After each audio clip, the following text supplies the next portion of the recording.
Over 1 million teachers use IXL in their classrooms every day for one reason. They love it. The gold standard teaching and learning solution, IXL provides thousands of instructional resources, actionable analytics, and assessments to increase teacher capacity and effectiveness. IXL takes the guesswork out of lesson planning with ready-made plans. Built-in engagement tools such as customizable competitions make learning fun for students.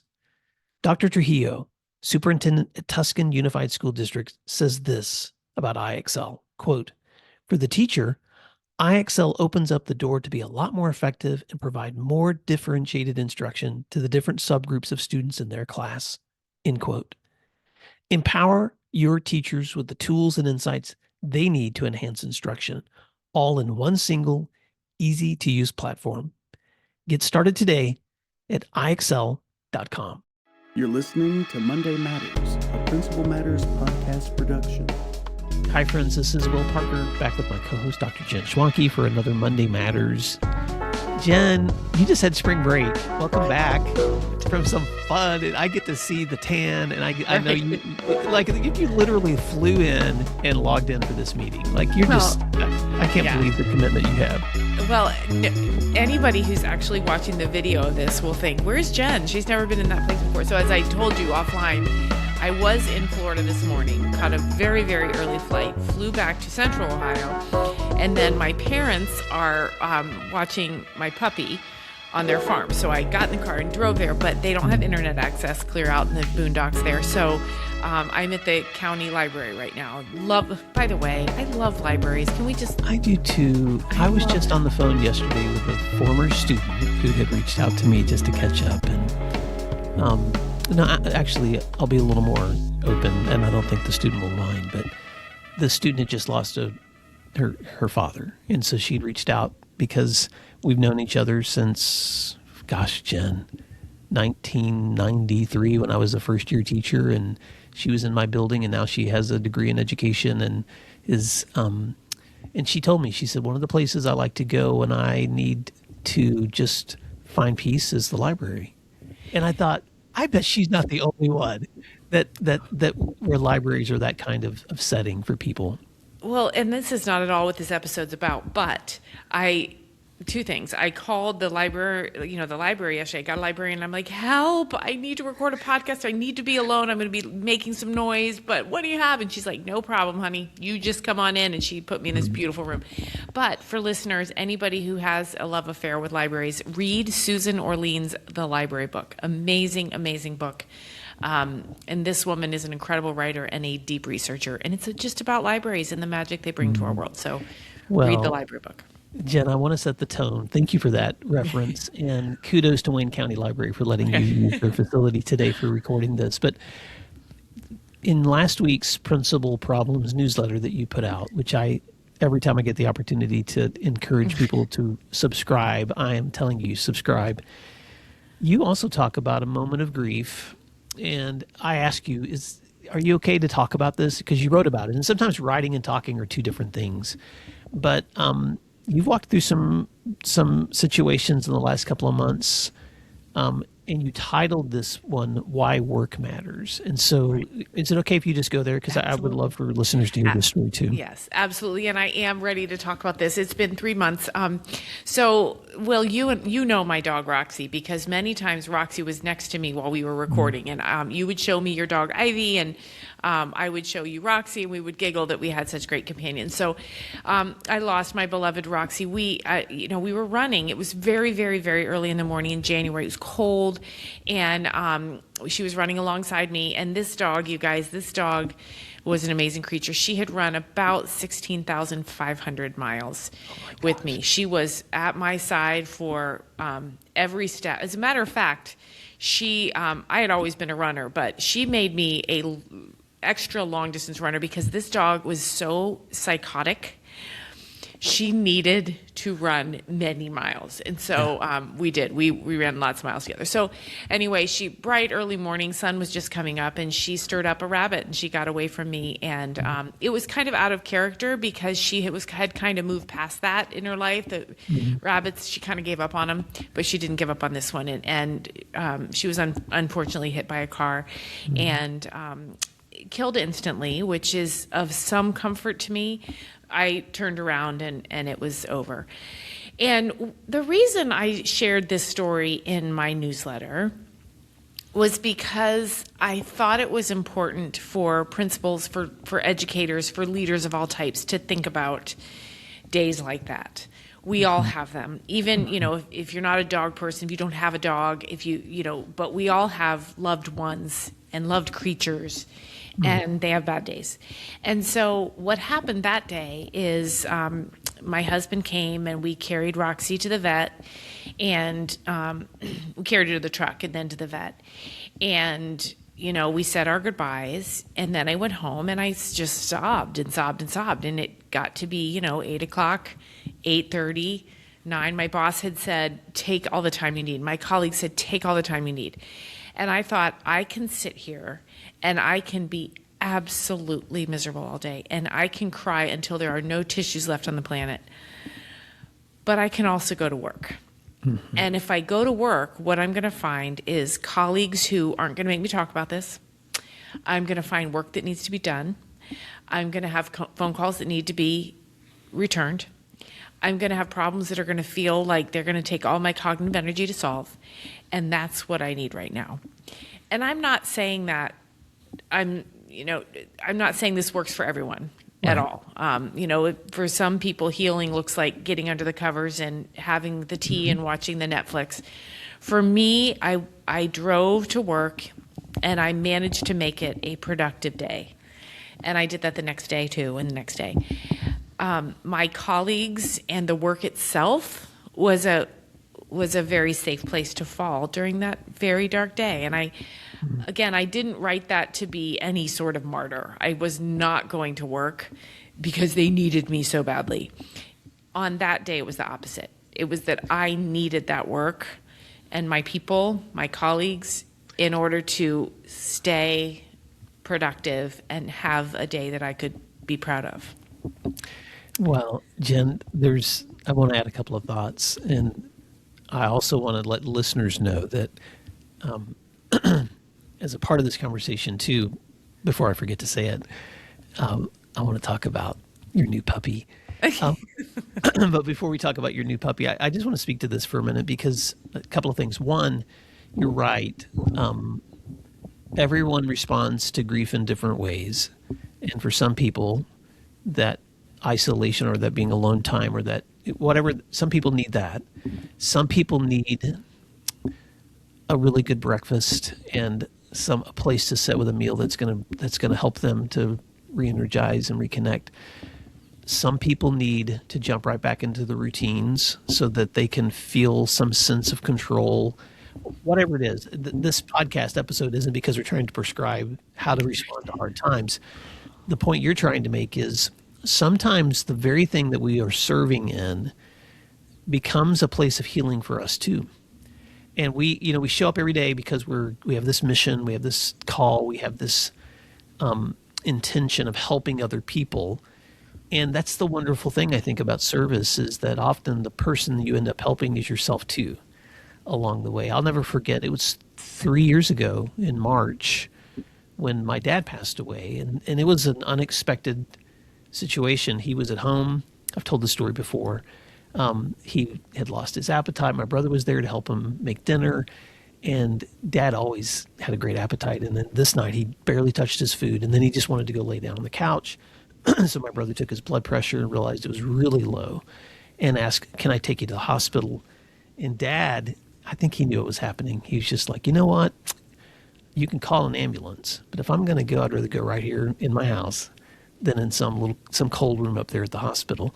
So he laid down on the couch, and my brother and my mom got to hold his hands and say goodbye, because he passed before that ambulance got there, and they did not resuscitate him. when I got the news that morning, because I got an early call, everybody starts getting the call. I was, I had been booked for a flight to a conference out of state, and it was going to be a couple of days before I could even get through there and then back up to the family in Tennessee for the service, and they had already set the date. And I just remember feeling like trapped, like I want to be there, but I also have this place to go. And for me, Jen, the question, and again, I'm not prescribing this, but for me, the question was, if I was talking to Dad about this morning about what should I do next, what would he say?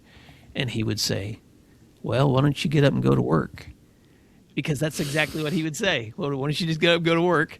And so I did. I got up and I got ready and I went to work. And it was so weird to be in a setting where I'm serving and helping other people while knowing my family's waiting and I'm going to be there next, because I changed my flight to go straight there afterwards. But it also felt good to be doing what I knew I needed to do in that moment to serve other people, and what I kind of knew he would want me to do in that moment too, because that's what he would have done. There's good news on the other side. Let me let you speak to that. I was just going to say, I remember when I was a principal at an elementary school, there was someone who worked there who was, and I might write about this next, who was intensely dedicated to her work, and her mother passed away. And she came to work that day. And we were all like, go home, go home. And finally she said, stop it. This is where I need to be. About 6 months later, another colleague in that building, her mother died. And she called and she said, I'll be back in a month. I'm going home. I'm going to be with my sisters. I'm going to be with my dad. And we all said, great. Like, everybody's different. Every situation's different. Every flight is different, right? Yes. And so I think that what we're trying to get out here is work is in our marrow, right? It is a part of who we are. And it can either be therapy or it can be the lack of it for a bit could be therapy. It's just you have to follow your instincts and, ask who that person is. In your case, it was your dad. What would my dad advise me to do? And follow that right thing. That's really what it's about. No, and I'm glad you said that, Jen. You and I both have walked through the grief of losing students in our schools. We've walked through the grief of losing staff members in our schools. We've walked through the grief of losing family. In every one of those situations, you have to be flexible. Sometimes teachers need to just jump right back into routine to give kids that sense of stability. Sometimes they need to pause and let kids be to do some creative grieving. I'll tell one other story. And I know this whole episode's not just about like loss, but because we're going to talk about some happiness here in a moment. But when we had a student loss one time at the high school level, we kind of had to play all those cards of, okay, back to stability, back to our schedule. Let's don't forget the other kids that are doing great things here. But then I had one teacher in particular that came to me at the end of the day. She was a math teacher, and it was probably fifth or sixth period that day when all the kids came in for the first day they would be there without that student present. And this was a group of kids that had become really close. And she said she tried to start class and it was just so awkward. And finally, one of the kids was just like, can we talk about this? And so they did. And she asked them, is there anything you want to just do, like as an expression of love to her or to her family? And they said, can we write on her desk? And so she got a bunch of Sharpies. And I love this so much because she didn't come and ask anybody's permission. She told me about this afterwards when I came down to look at the desk. And it had notes all over it from every kid in there, just love notes, things they appreciated about. And of course, she gave that desk to the family. Jen, you can't like script this stuff. And that's the beautiful thing about community is it gives you a place to live out the good times and the hard times together too. Well, that's, yeah.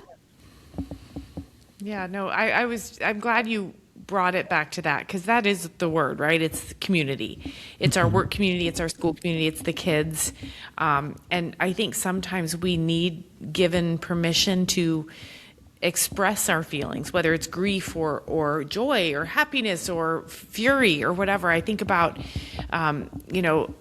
a situation where students might need to stage a walkout. They may need to do something. And what a safe and productive setting it is when we have that community, and when we are also willing to recognize that we wouldn't react in a certain way, but it's okay that someone else does. You know, I think about, anyone who doesn't have children and is constantly being told, well, you don't understand. Well, that's not really fair, right? Because I may not understand, but I do have the empathy to recognize that I don't live it, but I can still understand. So it's really about the community. I'm glad you used that word. That's where we were getting with this. Yeah. Well, the other thing I appreciated about your post was the reminder that when you showed up to work, when you reconnected with the people on your teams, they weren't expecting a perfect Jen either. And so I think it's important for leaders and teachers to just, I never want to suggest transparency to the point of uncomfortableness or discomfort, but I do think it's important for us to let people know what's going on with you. Because if back when I was in the classroom, if I was going through a difficult time, I'd just tell my students. And they showed me an enormous amount of grace sometimes when things like this were happening. And then enter Sammy. Tell us a little bit about Sammy, because Sammy is both a joy, but Sammy's also been a chore. And so part of the healing process too is working through the joys and the challenges of a new friend. Yeah, so you guys, I loved Roxy with every bone in my body, partly because I had gotten her to where she was a perfect dog. She was so good. It's easy to forget the first 2 years. Well, I had some time to heal. I had a few months to heal, and then the perfect rescue situation came up, and this dog had been found in Kentucky, pregnant with 11 pups. And so fast forward, Sam is now part of our household, and Sam is nicknamed Hurricane Sam. Oh my gosh, this dog. He's a smart dog. He's a loving dog. It's going to be great, but a lot of work. And, this is it. There are a lot of parallels to what we do every day as educators. You have faith. You have faith that the amount of work that's being put into this project will be fruitful in the end. And I think I said in my newsletter, I don't love Sam yet. I will. I absolutely will. Right now, Sam is not yet on my devoted list. But as soon as he's potty trained, I think I will love him. One of my favorite lines in your last newsletter was, last week I came into work after he was up crying several times and had a couple of messy accidents. I had hardly slept. I looked rough. And you put it in italics. And the funny thing, Jen, is that morning that your newsletter came out, I woke up and I had seen your post and I was like, oh my gosh, I talked to Jen all the time for recording, but these were not stories you had told me yet. And so I was just, of course, first of all, walking through what that must have been like for you and what it must be like now with Sammy. And here's the irony of ironies. I haven't even told you this yet. I'm just doing it live with Principal Matters listeners, but I got up to go downstairs to get Ivy ready to run because we run together. And I guess Ivy had an upset stomach because she had messed all over the downstairs. And I spent my first half hour cleaning up. And I was just like, what timing? What timing? I cursed you, Will. I cursed you and I cursed Ivy. I'm sorry about that. Yeah. Feeling it's very easy sentimental. to forget how much you love this creature when there's a mess. But I thought it was so appropriate, and I'll just wrap it up with this, Jen, that there's so many emotional ups and downs that we have in work and in life. And sometimes even the most sentimental moments can often just be blown up with the reality of some mess we've got to clean up. And so if you're listening to this today, I hope you've enjoyed hearing from Jen sharing from a really personal place in experience in work and life. But I'm also hoping, as you think about your own human experience, that give yourself some grace. You are not a robot. You're not a superhero. You're a person, and persons are the reason that we do this work. So be okay with being a person yourself.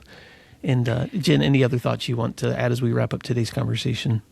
Yeah, I would just add, just lean into that community. It's there to support you when you need it. So lean into it. And then when it's your turn to give back, you will want to do so. So I love that. Definitely that. So Will, you're usually the one that says this, so let me grab it for for today. Where can people find you if they want more information? They can find me at my website at williamdparker.com, where they can check out all of our podcasts. And, Jen, we're getting close to our 500th. So if you have something you would like to say to celebrate that anniversary, please send us a voice memo of some kind. And Jen, how can folks stay connected with you and your wonderful work and sign up for your newsletter? Yeah, sign up for my newsletter at my website, jenschwanke.com. It's an easy sign up, and then every Tuesday, the newsletter will come. So thanks, everyone, and lean into that community. Thanks, Jen. Find free resources like this one at williamdparker.com. Subscribe for our free weekly newsletter, which contains bonus material, and also check out the links for Grow Academies, Masterminds, Executive Coaching, and Keynote presentations for my books, as well as for Principal Matters Associates. You can find out more under our speakers tab at williamdparker.com. Thank you for learning together, and thank you for doing what matters. Monday Matters.